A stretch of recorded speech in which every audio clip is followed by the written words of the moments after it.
在菲律宾、台湾跟日本中间。好，那这个南海大地气候会不会发生呢？泰国现在最夯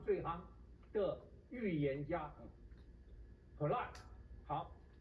，Prai 他为什么现在最夯？因为他居然在去年底说缅甸3月要大地震。对呀、被他说中了，他说中了。他讲缅甸3月大地震，不要说他夯得要命。好，因此香港的鬼王姓潘，他带了我所看见的未来这本书，是跑去见这个泰国最厉害、最夯预言家给他看，让他发功。他就说了3点。第一点，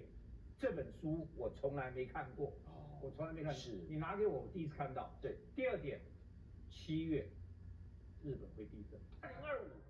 အခုပြောတော့တာတွေကတော့ထိုင်ဝမ်က TV ဌာနတစ်ခုကဖြစ်ပါတယ်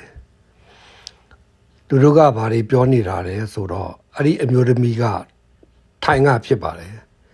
သူမကပြောတယ်2024တုန်းကဗမာပြည်မှာ3လပိုင်း2025ကျရင်မြင်ငင်လုံးမယ်တဲ့အခုတော့ဟောင်ကောင်ကလူတယောက်က future I saw ဆိုတဲ့စာကိုသူ့ကိုတွားပြတယ်သူမကစကားတငုံပြန်ပြောလိုက်တယ်တဲ့အဲ့ဒီစာအုပ်ကိုသူတစ်ခါမှမမြင်ဘူးနောက်တစ်ခါဂျပန်မှာ